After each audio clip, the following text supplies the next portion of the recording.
सर्वव्यापीकचिन्द्रूप स्वरूपाय परात्मने सोपलब्धिप्रसिद्धाय ज्ञानानन्दात्मने नमः।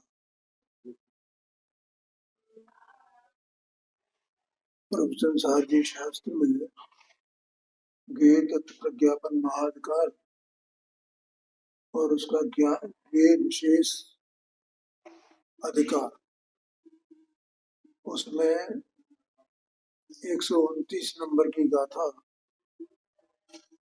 स्वाध्याय में है। एक ज्ञेय विशेष प्रज्ञापन अधिकार है, कल भी बताया था। तो पहले ज्ञेय सामान्य अधिकार ऐसा था ना, ज्ञेय सामान्य प्रज्ञापन अधिकार, वो कहाँ से कहाँ तक था? 93 नंबर की गाथा से और 126 नंबर की गाथा तक ज्ञेय सामान्य प्रज्ञापन अधिकार था या है, और 127 नंबर की गाथा से 144 नंबर तक की गाथा तक 18 गाथाओं में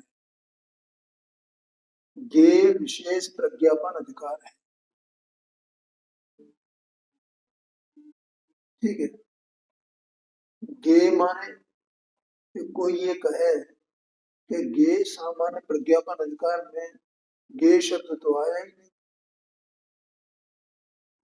यहाँ तो द्रव्य गुण पर्याय उत्पाद द्वैत की बातें आई, ज्ञेय की बात नहीं आई। क्यों? अरे भाई, वो द्रव्य है, वही ज्ञेय है। ठीक है, तो वहां द्रव्य सामान्य की बात आई थी। द्रव्य सामान्य माने पूरा विश्व, वो द्रव्य सामान्य है। मैं 2-3 बार बता चुका हूँ, ये ध्यान रखना है। एक एक बात अपने को एकदम स्पष्ट होनी चाहिए, बैठ जानी चाहिए, भूलना नहीं चाहिए, उन्हें याद करना चाहिए। हम कितना ही पढ़ लें, कितना भी कुछ कर लें, वो उसको छोड़ना नहीं चाहिए। समय सार जी कर्ता कर्माधिकार है। अब मैंने फिर से उसका वो किया पूरा का पूरा, और नई नई बातें सामने आई। ठीक है, अब बीच में वो डॉक्टर साहब का व्याख्यान चल रहा है ना, उस पर सर्वशुद्ध ज्ञान अधिकार, तो उस पर से मुझे सर्वशुद्ध ज्ञान अधिकार पूरा पढ़ने की मुझे वो जिज्ञासा हुई, और अभी अपन ने ज्यादा दिन नहीं हुई जब खत्म किया उसको, तो फिर उसमें नई नई बातें जानने। आज आज फिर मैंने कहा वो कर्ता कर्म अधिकार बीच में थोड़ा सा छूट गया था, मैं दोबारा शुरू करें उसको, तो फिर उसमें नई बात आई। प्रारंभ से प्रारंभ की 2 गाथाओं 69-70, तो जिनवाणी अगाध है, इसलिए ये सब अभ्यास निरंतर चलते रहना चाहिए। जो जो बातें आती हैं वो याद करना चाहिए। अब ये कभी भाई, तो ज्ञेय सामान्य माने द्रव्य सामान्य, और द्रव्य सामान्य माने पूरा विश्व। द्रव्य सामान्य में पूरा विश्व आता है, और द्रव्य विशेष में उसी विश्व के भेद हैं। तो पहले लोक और अलोक, हाँ, सबसे पहले जीव अजीव, फिर लोक अलोक, अब तीसरा यहाँ क्रिया और भाव। ये ज्ञेयों के ही भेद हैं, द्रव्यों के ही भेद हैं।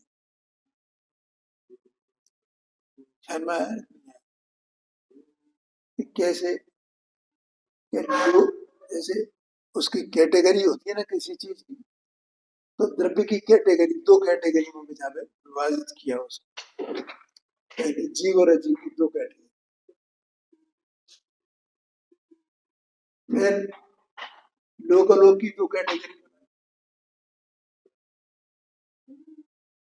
अब तीसरा क्रिया और भाव की दो कैटेगरी बनाई।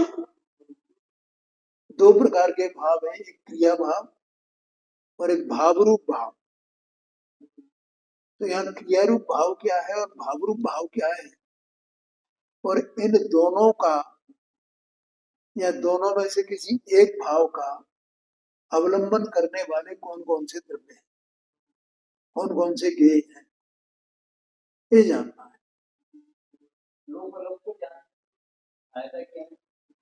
है जी, हाँ जी। इसको जानने से फायदा क्या है? बढ़िया प्रश्न। भैया देखो कि ये सारे जो द्रव्य कहे जाएंगे वे कहाँ रहते हैं? ये कहीं भी है कब? ये कहीं भी नहीं है। ऐसा तो अन्य मत वाले हैं ना, तो वे क्या मानते हैं पता है? जैसे जीव मुक्त हो गया, तो मुक्त हो गया तो डोल रहा है, कहीं भी घूम रहा है। क्यों पांडे? देखो पांडे जी से पूछो, घूम रहा है वो तो लोग में, तो लोग में घूमेगा वो। चर्चा करेंगे यहाँ पे कहाँ रहते हैं, उसके घर की चर्चा नहीं करेंगे। हाँ जी हाँ, ये सब सारे जो द्रव्य हैं तो वो रहते कहाँ हैं? उनका कोई स्थान, कोई क्षेत्र हुआ कि नहीं? तो अब मैं कहाँ रहता हूँ, व्यवहार न्याय का कथन है ये, मैं कहाँ रहता हूँ, कहाँ? मैं लोक में रहता हूँ। लोक का क्या स्वरूप है? तो स्वर्ग नरक लोक में ही होंगे ना, तो कहीं भी होंगे आसमान में? कहाँ होंगे? उसका ज्ञान होना चाहिए ना अपने को। चार गतियां कहाँ होंगी है? और वो लोक का क्या स्वरूप है, वो लोक का स्वरूप भी तो पता चलेगा ना अपने को, जहाँ ये क्षेत्र पे रहते हैं। ऐसा है भैया, क्योंकि वे जहाँ रहेंगे वहां उनमें निमित्त निमित्त भाव भी होगा ना। निमित्त निमित्त भाव के बिना कोई द्रव्य रह ही नहीं सकता है। हो सकता है ऐसा कोई द्रव्य तो जो निमित्त निमित्त भाव नहीं हो? आकाश का भी अनंत आकाश है, आकाश का भी निमित्त निमित्त भाव है दूसरे द्रव्यों के साथ। आया ख्याल में? तो इसलिए लोक अलोक को जानना, जीव अजीव को जानना, और तीसरा भेद यहाँ 129 नंबर की गाथा, क्रिया, क्रिया रूप भाव और भाव रूप भाव। दो भाव, दो रूप, भाव माने रूप, दो रूप। ठीक है, तो एक कल अपन ने पढ़ा था ना, अन्वयार्थ पढ़ लिया अपन ने। चलो अन्वयार्थ पढ़ते हैं। उद्गल जीवात्मक 266 पेज पर है, अन्वयार्थ है 129 गाथा का। उद्गल जीवात्मक लोक के परिणमन से और संघात और भेद से उत्पाद द्रव्य व्यय होती हैं। देखो ये पूरा लोक है ना, अलोक भी है और लोक भी है। और पूरा विश्व जो है, क्या कहा था पहले, विश्व कैसा है? उत्पाद व द्रव्यात्मक सामान्य द्रव्य है ना, तो वो उत्पाद व द्रव्यात्मक है, गुण पर्यायात्मक है। तो अब जब उसके दो भेद किए, तो लोक में उत्पाद व द्रव्यात्मक होगा क्या नहीं होगा? तो लोक में जो उत्पाद व द्रव्य होता है वो किस प्रकार से होता है ये बताते हैं। तो इसमें कहा पुद्गल जीवात्मक लोक के, ये लोक कैसा है? जीव और पुद्गलात्मक है। क्यों जीव और पुद्गलात्मक क्यों कहा गया? कि देखो जो चार द्रव्य है ना, वो तो अपनी जगह पर जैसे हैं वैसे के वैसे ही रहते, आरोपी है, उनमें कोई हरकत नहीं है। ठीक है भैया। तो फिर अब लोग को कैसे, लोग का परिचय कैसे दिया जाए? तो जीव पुद्गल। अगर मान लो ये जीव और पुद्गल दोनों नहीं होते, एक कल्पना करें और ये अरूपी द्रव्य होते, तो उसको कौन जानता? वो क्या बात होती, बना रहता है,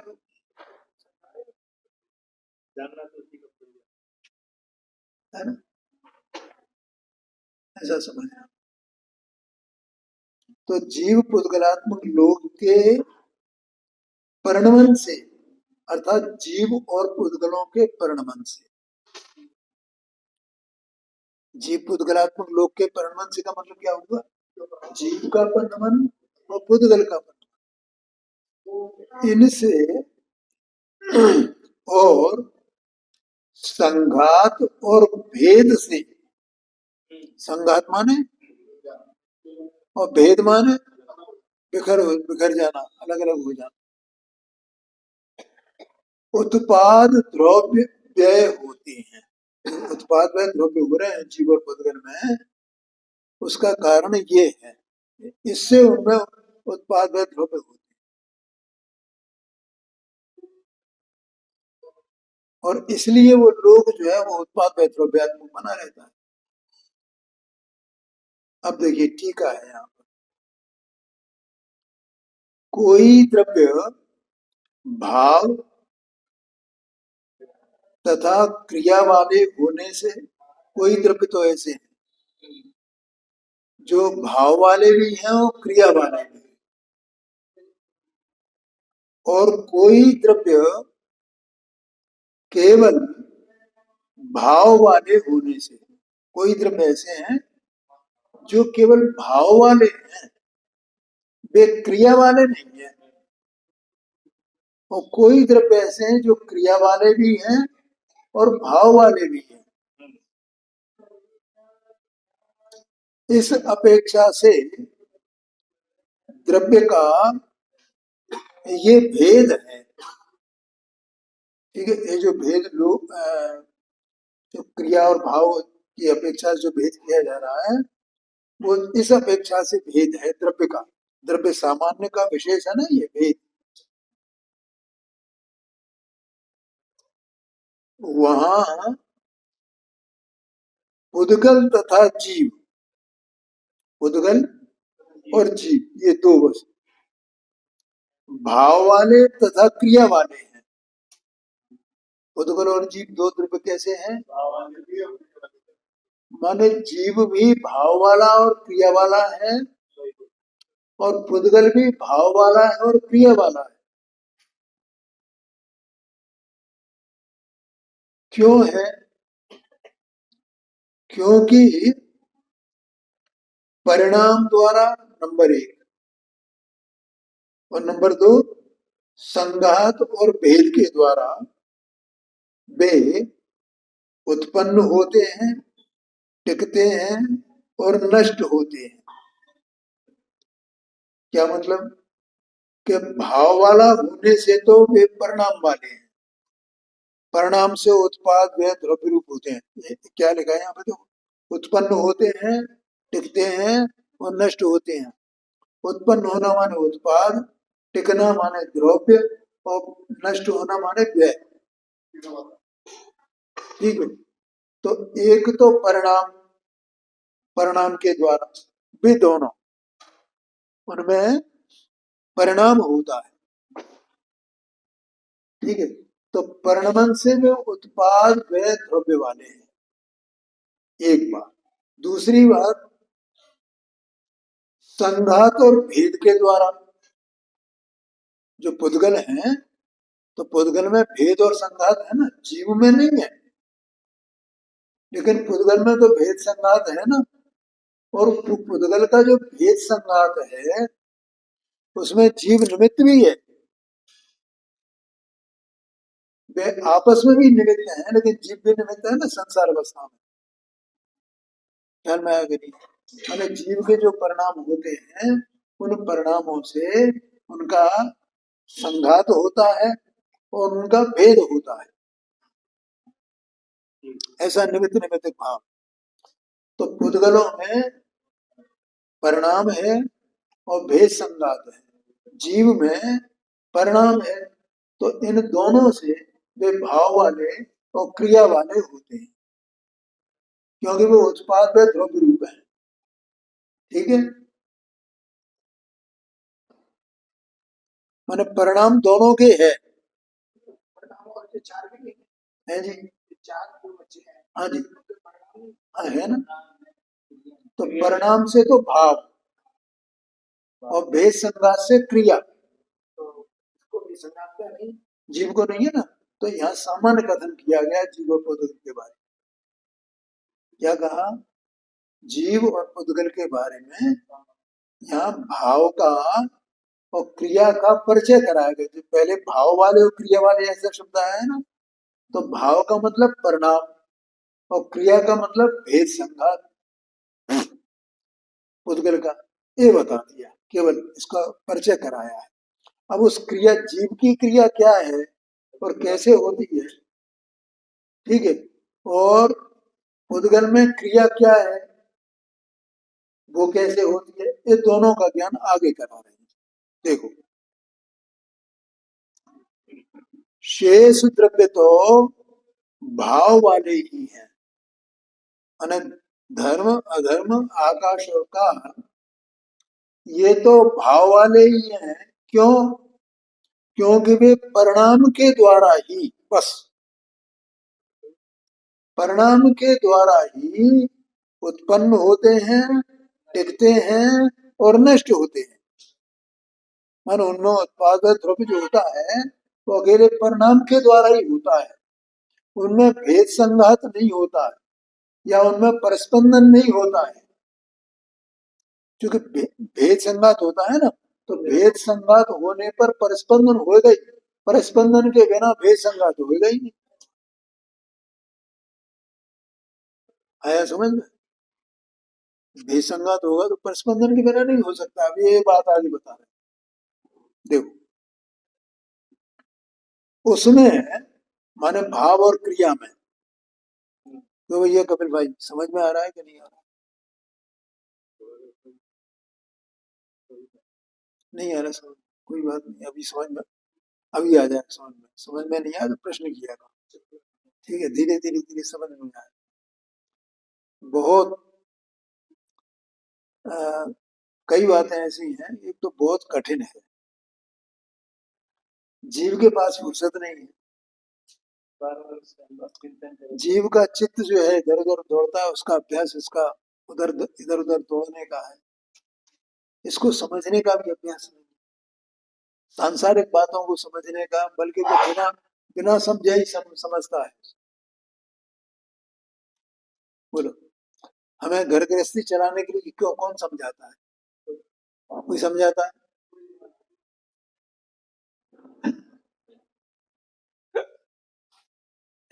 बताओ भाई, भोजन करने के लिए कौन समझाता है कैसे भोजन किया जाए, कैसे मलमूत्र का त्याग किया जाए, कैसे भोगे जाए, कौन समझाता? कोई नहीं समझाता। क्यों नहीं समझाना पड़ता? क्योंकि उसका अनादि का ही अभ्यास है, इसका संस्कार पड़ा हुआ है, उसे सभी जान लेते हैं। हाँ बिल्कुल, अरे जानवर भी सब, ये स्थिति है, लेकिन इसमें कठिनाई है। हाँ जी, इसलिए अपना उपयोग लगाना पड़ेगा, समझना पड़ेगा। नहीं समझ में आया तो प्रश्न करना, कोई चिंता की बात नहीं है। अपने को कोई जल्दी भी नहीं है, अपने को तो समझ में आना चाहिए पूरी तरह। ठीक है, तो जीव है। अब देखो, छह द्रव्य है ना, ये तो मालूम है ना। छह द्रव्य के नाम याद करो। अगर नाम याद नहीं है तो एक कॉपी रखा करो, पेंसिल पेन रखा करो और उसके नाम नोट कर ली। एक बार नोट कर ली ना हाथ से तो वो जल्दी याद हो। ये विशेषता है लिखने की, लिखना तो जानते होगे ना।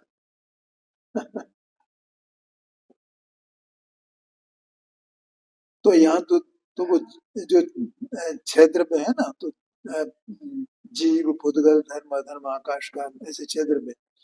तो उसमें से चार द्रव्य तो यहाँ ऐसे हैं जो आगे उनका भेद करेंगे फिर। कि वे अरूपी है, अमूर्तिक है। अमूर्तिक माने अपने ज्ञान में जानने में दिखाई नहीं देते हैं, वे शून्य जैसे लगते हैं, जैसे वे हैं ही नहीं। ठीक है, लेकिन वे हर जगह मौजूद है। जहां अपन बैठे हैं वहां चारों तरफ है, वे चारों ओर की तरफ है। जहां अपन बैठे हैं, जहां अपन जा रहे हैं, जहां अपन आ रहे हैं, जहां अपन पूजा कर रहे हैं, जहां अपन दुकानदारी कर रहे हैं, हर जगह पूरे जिस जो विश्व अपने जानने में आता है उस पूरे विश्व में भी ये समझ लो। कौन से देश में, कौन से क्षेत्र में, किसी निर्जन स्थान में, किसी पब्लिक प्लेस में, सब जगह भी है चार दिन। ख्याल में आया कि नहीं? और जीव और पुद्गल ये अपने जानने में आते हैं, लेकिन जीव भी अरूपी है, तो वो तो केवल ये देह के माध्यम से जानने में आता है कि ये जीव है। ठीक है, लेकिन अगर जीव इसमें से निकले तो वो जानने में नहीं आएगा कब निकल गया, कौन सा जीव है, कौन सा जीव है, कैसे देखें। देह से रहित, कर्म से रहित जीव को अपन देखना चाहे ना तो वो नहीं दिखाई देगा, क्योंकि वो स्वभाव से अरूपी है। तो जीव और पुद्गल दो द्रव्य ऐसे हैं जो यहाँ पर भेद किया जा रहा है, जिनमें क्रिया है और भाव भी है। तो भाव किसको कहते हैं? परिणाम को। परिणाम किसको कहते हैं? उत्पाद व्यय रूप जो परिणमन चलता है ना उसमें, वस्तु में, उत्पाद व्यय रूप पर्याय का। पर्याय उत्पन्न होती है, विनाश होता है, उत्पन्न होती है, विनाश होता है, हर समय चल रहा है ये। इसका नाम परिणमन है, इसका नाम परिणाम है। उत्पाद विनाश, उत्पाद विनाश वो सभी में है।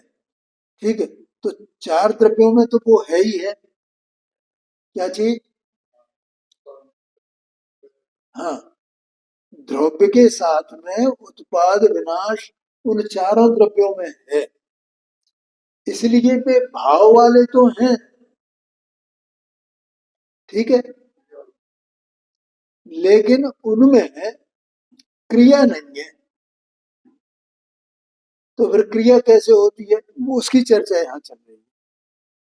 और वो क्रिया किन में होती है कि जीव और पुद्गल दो द्रव्य हैं, केवल उन्हीं में क्रिया होती है। ठीक है, तो देखो भाव का लक्षण पहले दिया, उसमें है माने क्रिया और भाव में से अब भाव को लिया। ठीक है भैया, भाव का लक्षण, भाव की पहचान परिणाम मात्र है। भाव का लक्षण क्यों नवीन, समझ में आ रहा है कि नहीं? भाव का लक्षण परिणाम मात्र है।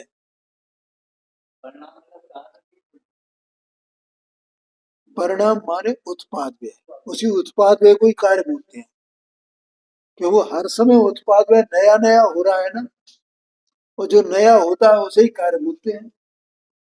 और जो नया नहीं हो वो कार्य हो ही नहीं ना, वो तो अनादि निधन एक रूप जो की तो स्थिति है ना, वो उसे कार्य कैसे कहा जाए? तो जो उत्पाद व्यय होता है वस्तु में, उसको परिणाम कहते हैं। और वो परिणाम भाव का लक्षण है। यहाँ ये बताए भाव का लक्षण क्या है? क्रिया और भाव दो की बात चल रही है ना, उसमें से भाव का लक्षण कहो, भाव की पहचान कहो, हम भाव को कैसे जाने? तो उन्होंने कहा कि परिणाम मात्र है भाव का लक्षण। और क्रिया का लक्षण परिस्पंदन है, कंपन है। ठीक है, क्रिया का लक्षण क्या है? परिस्पंदन, कंपन। कैसे कंपन कैसे होता है? जैसे आत्मा के प्रदेश है ना, तो ये आत्मा पूरा अखंड एक द्रव्य है ना, पूरा का पूरा। प्रदेश तो अपने को नाम लेना पड़ता है उनका। ठीक है, क्योंकि उसका आकार बताने के लिए हो कि ये आत्मा के जितने अनंत गुण हैं वो उसके प्रदेशों के भीतर ही तो रहेंगे, उसके बाहर तो नहीं रहेंगे, उसमें ही है। वे प्रदेश वैसे ही हैं, अनंत गुण में है, और वही उनमें उत्पाद्य होता है। तो वो जो प्रदेश हैं उसके, तो जैसे अब ये वाणी निकल रही है, तो वाणी निकल रही है, ये शरीर का हलन चलन हो रहा है, ठीक है। तो उसके साथ में जीव के प्रदेशों का भी हलन चलन होगा क्या, नहीं होगा? होगा ना। जैसे अब ये हाथों में हलन चलन हो रहा है, तो एक कुर्ते के भी हलन चलन होगा ना, क्योंकि जहां ये हाथ हैं वहीं उसी पर तो अवस्थित ये कुर्ता है ना। ऐसे जीव कहाँ अवस्थित है कि इस शरीर में, तो शरीर में हलन चलन होगा, तो आत्मा के प्रदेशों में भी हलन चलन होगा ना। इस हलन चलन का नाम ही परिस्पंदन है, कंपन है। तो प्रदेशों में कंपन होता है। बोलो पांडे जी, समझ में आया क्या? तो इस कंपन, ये कंपन क्या है? एक कंपन क्रिया का लक्षण है। आया क्या, नहीं आया क्या? और इसमें तो हलन चलन हो ही रहा है, वो प्रकट ही दिख रहा है अपने को। तो इसका नाम ये भी काय का लक्षण हुआ? क्रिया का लक्षण हुआ। वाणी निकल रही है ये, तो ये काय का लक्षण हुआ? क्रिया का लक्षण हुआ। हाँ भैया बोलो। है जी। हाँ जी, हाँ जी, हाँ जी, हाँ जी, बिल्कुल। है जी। हाँ जी, हाँ जी, हाँ। जीव के स्वभाव नहीं है, लेकिन क्रिया वो अभी लोक में तो पाई जाती है ना। जीव जो है वो क्रिया भले ही उसका स्वभाव नहीं हो, ठीक है, लेकिन अपने यहाँ एक ऐसी व्यवस्था है नय की। तो नेगम नय से उनको भी, भगवान को भी पता है आपको, सिद्ध भगवान को संसारी कहा जाता है। क्यों कहा जाता है? नहीं, भूत नैगम नय से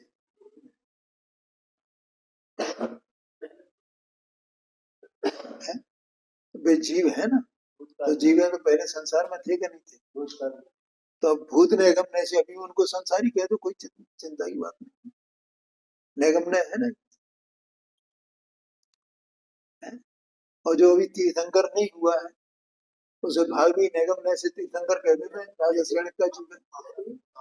ये तीर्थंकर का जीव है साहब, तीर्थंकर का जीव है, तीर्थंकर कह देते हैं उसे। ऐसे ही उनको क्रिया है, ये भूत नैगम नय से कहा जाता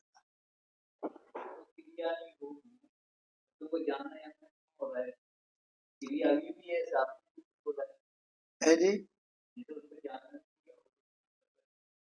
भैया सुनो, यहाँ क्रिया का अर्थ अलग है, और जानने की क्रिया उसका नाम अलग है, वो अलग है। जानने का जो कार्य है ना, वो अलग है।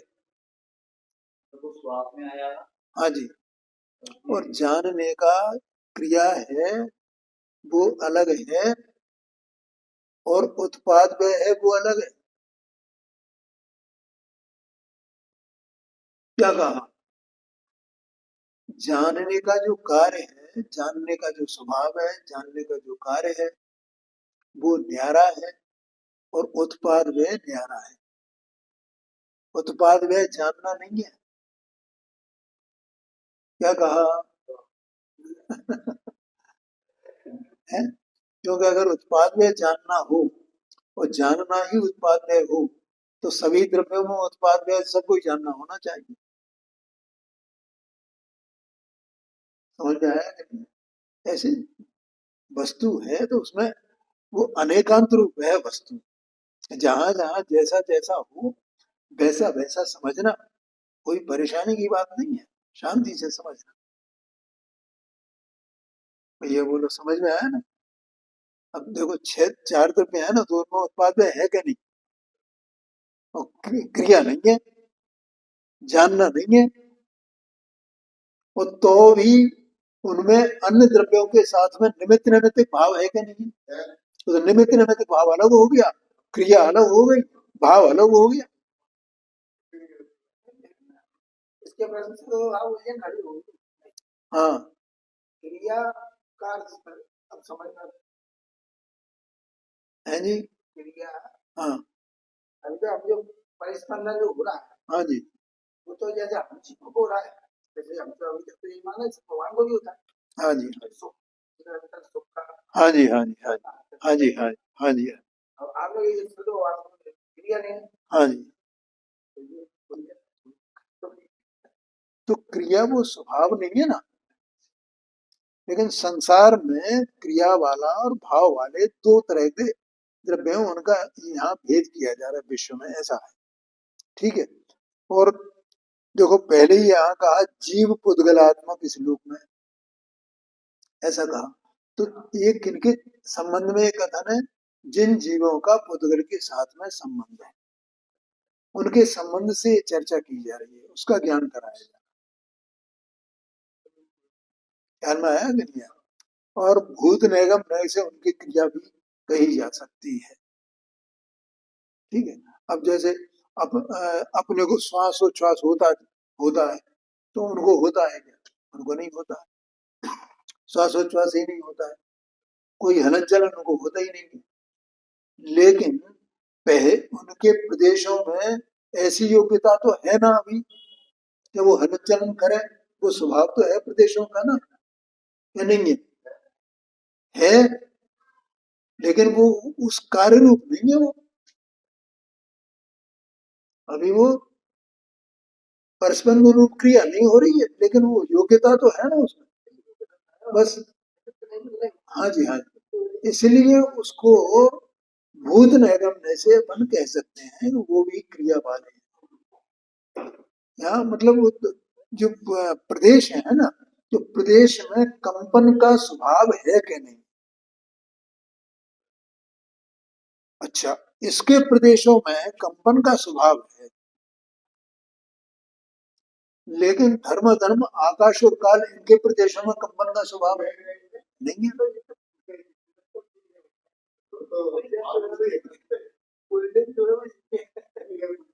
ठीक है, अब समझ में आया ना?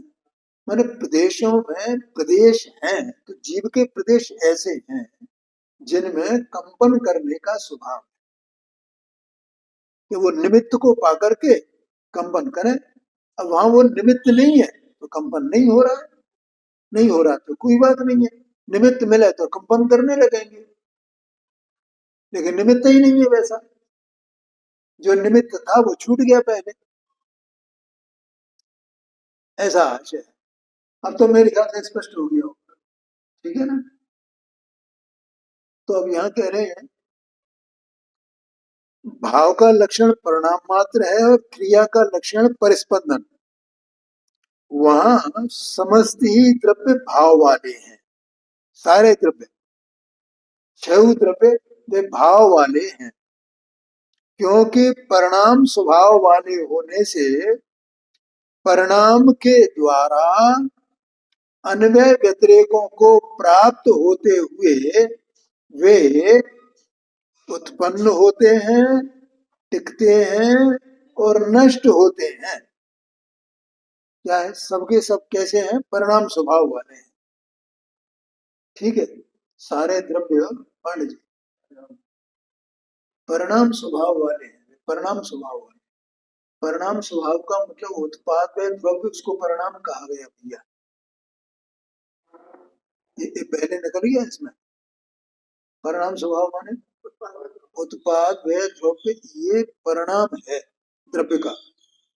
ठीक है, तो द्रव्य जो है इस परिणाम स्वभाव वाला है, तो छह द्रव्य परिणाम स्वभाव वाले हैं ना। तो परिणाम स्वभाव वाले होने से क्या होता है? तो यहाँ कहते हैं कि अन्वय और व्यतिरेकों को प्राप्त होते हैं। अन्वय व्यतिरेक किसको कहते हैं? व्यतिरेक तो कहते हैं जो उत्पाद व्यय होता है, तो एक एक समय का चल रहा है, तो एक समय का उत्पाद व्यय दूसरे समय के उत्पाद व्यय से भिन्न है। ठीक है, लेकिन जो उत्पाद व्यय हो रहा है, तो वो उत्पाद व्यय पूरे द्रव्य में है। ठीक है, और द्रव्य का जो त्रिकाल स्थायी स्वभाव है, वो उस उत्पाद व्यय में भी है। उत्पाद व्यय के कारण उत्पाद व्यय द्रव्य में पूरे में, और द्रव्य पूरा उस उत्पाद में, द्रव्य पूरा उत्पाद में, और उत्पाद में पूरा द्रव्यमय, इसका नाम अन्वय। अन्वय का मतलब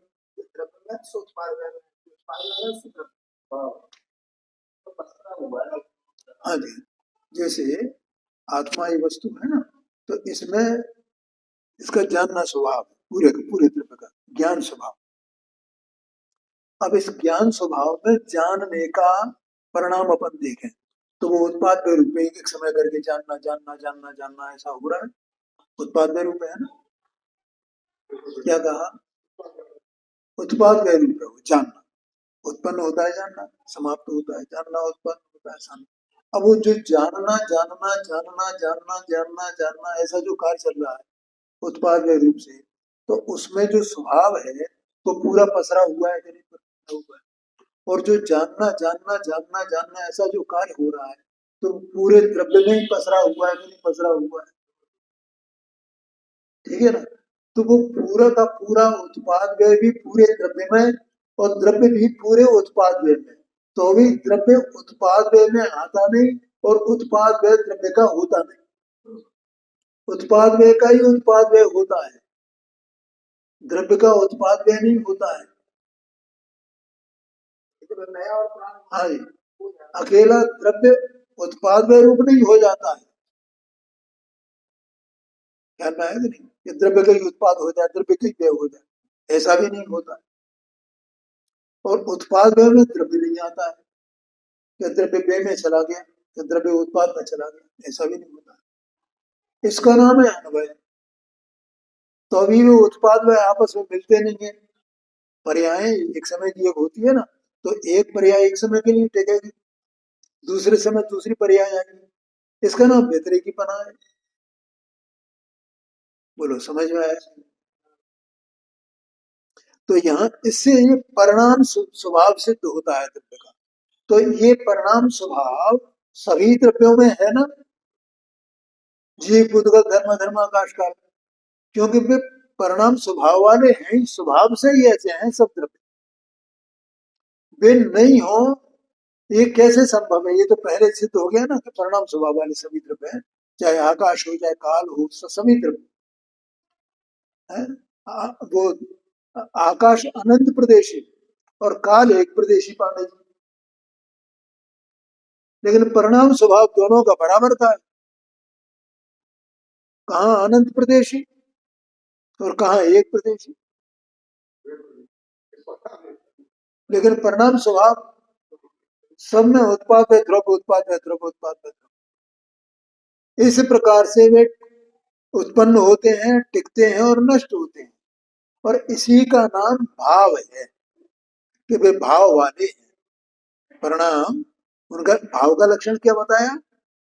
परिणाम बताया ना, पहली लाइन थी, पहला वाक्य, भाव का लक्षण परिणाम मात्र है और क्रिया का लक्षण परिस्पंदन मात्र है। ठीक है, अब आगे चलते हैं। देखो हम 267 पेज पर दूसरी लाइन, पुद्गल तो भाव वाले होने के अतिरिक्त क्रिया वाले भी होते हैं। पुद्गल जो है भाव वाले भी हैं और क्रिया वाले भी हैं। देखो कितनी बातें आ गई, पहले तो भाव क्या है, क्रिया क्या है, भाव वाला कौन है, क्रिया वाला कौन है, ये बात आई। फिर भाव का लक्षण क्या है, क्रिया का लक्षण क्या है, ये बात आ गई। अब उनका भेद कर रहे हैं कि भाव वाला कौन है और क्रिया वाला कौन है, उसका विशेष कहते हैं कि पुद्गल तो भाव वाले होने के अतिरिक्त क्रिया वाले भी होते हैं, क्योंकि परिस्पंदन स्वभाव वाला होने से परिस्पंद के द्वारा पृथक पुद्गल एकत्रित हो जाते हैं, इसलिए, और एकत्रित अर्थात मिले हुए पुद्गल पुनः पृथक हो जाते हैं, इसलिए। समझ में आया कि नहीं आया? उनमें परिस्पंदन कैसे होता है भैया पुद्गल में, कि जो अलग अलग हैं वे मिलेंगे तो उनके मिलने में वो परिस्पंदन होता है, और वे मिले हुए हैं तो वे जब बिखरेंगे तो उनमें फिर परिस्पंदन होगा, अलग अलग हो जाएंगे। ख्याल में आया कि नहीं? ये क्रिया है। तो ये परिस्पंदन हुआ है इसमें, पुद्गलों में क्या हुआ? ये परिस्पंदन हुआ। और परिस्पंदन इन दो भावों में से किस भाव का लक्षण है? क्रिया का लक्षण। किसका लक्षण है परिस्पंदन? क्रिया का लक्षण है। तो इसलिए पुद्गल कैसे हैं? क्रिया भाव वाले हैं, क्यों? परिणाम वाले हैं, परिणाम स्वभाव वाले हैं। और वे क्रिया वाले भी हैं, क्यों? क्योंकि उनका उनमें मिलना बिछड़ना होता रहता है। ठीक है। अब इसी तरह जैसे सिद्ध भगवान के बारे में प्रश्न आया, ऐसा एक परमाणु के बारे में आया कि एक परमाणु हुआ अकेला, तो उसमें क्रिया होगी क्या नहीं होगी? परिणाम वाला तो हमने मान लिया ऐसा, तो वो क्रिया वाला है क्या नहीं? कि भैया उसमें मिलने बिछुड़ने की योग्यता है क्या नहीं है? है। एक पुद्गल परमाणु में मिलने, अन्य पुद्गल परमाणुओं के साथ मिलने की और उसमें बिछुड़ने की, अलग होने की योग्यता है। उस योग्यता के कारण से एक एक परमाणु भी जो अकेला अकेला हो, तो वो भी क्रिया के स्वभाव वाला है, परिणाम स्वभाव वाला है और क्रिया स्वभाव वाला। आ गया समझ में? तथा, अब ये पुद्गल की बात हो गई, जीव भी भाव वाले होने के साथ साथ क्रिया वाले भी होते हैं। आ गया समझ में? माने जीव भी जो उत्पाद द्रव्य स्वरूप है ना, इसलिए परिणाम स्वभाव वाले हैं। तो परिणाम स्वभाव वाले हैं तो वे भाव वाले हैं ना, और उसी के साथ में वे क्रिया क्रिया वाले भी है ना। क्यों है? क्योंकि परिस्पंदन स्वभाव वाले होने से परिस्पंद के द्वारा नवीन कर्म और नो कर्म रूप पुद्गलों से भिन्न जीव उनके साथ एकत्रित होने से और कर्म नो कर्म रूप उद्गलों के साथ एकत्रित हुए जीव बाद में पृथक होने की अपेक्षा से वे उत्पन्न होते हैं, टिकते हैं और नष्ट होते हैं। देखो अभी प्रारंभ में ही मैंने बताया था कि जीव और पुद्गल का परस्पर में निमित्त निमित्त भाव है ना, जब ये जीव पुद्गलात्मक लोग है ऐसा बोला था। ठीक है। तो जीव के परिणामों का निमित्त पा करके वे पुद्गल जीव के साथ में एकत्रित होते हैं, और जीव के ही परिणामों का निमित्त पा करके वे पुद्गल अलग होते हैं। तो जीव और पुद्गल जो मिलते हैं और अलग होते हैं, तो वे जीव के प्रदेशों के कंपन में निमित्त होते हैं, और जीव के प्रदेशों का कंपन फिर उनमें निमित्त होता है, उनके कार्य उनके कंपन में निमित्त होता है। इस तरह उनमें परस्पर दोनों में कंपन एक दूसरे के निमित्त से होता है। इसलिए वे पुद्गल और जीव दोनों कैसे हैं? क्रिया स्वभाव वाले भी हैं। माने भाव स्वभाव वाले तो है ही वे, और वे क्रिया स्वभाव वाले भी, ऐसा समझना। ख्याल में आया कि नहीं आया? पहले पुद्गल को यहाँ क्रिया स्वभाव वाला स्थापित किया गया, सिद्ध किया गया, और फिर पुद्गल को ऐसा सिद्ध करके, और उस पुद्गल के मिलने और जीव के साथ में मिलता है ना पुद्गल, और बिछुड़ता है ना, क्योंकि निर्जरा होती है कर्मों की, बंध होता है निर्जरा होती है, बंध होता है निर्जरा होती है। तो बंध और निर्जरा में पुद्गलों का मिलना और बिछुड़ना काय के साथ में? जीव के प्रदेशों के साथ में। ठीक है। तो वो जीव में भी कंपन होता है, जीव के प्रदेशों में। सीधा सीधा उन्होंने बताया कि उनमें कंपन होने से जीव में कंपन होता है, जीव में कंपन होने से उनमें कंपन होता है, और उनमें स्वतंत्र रूप से भी कंपन होता है पुद्गलों में। तो इस तरह जीव और पुद्गल दोनों भाव वाले और क्रिया वाले दोनों प्रकार के हैं। बाकी के चार द्रव्य जो है वो अकेले भाव वाले हैं, वे क्रिया वाले नहीं है। ऐसा इस 6 द्रव्यों का ये भेद है, ऐसा जानना। आगे की चर्चा अपन कल करेंगे। हाँ हाँ। परिस्पंदन नहीं करता, इसलिए इसको हाँ हाँ, लेकिन उनके प्रदेशों की योग्यता तो है परिस्पंदन की बात।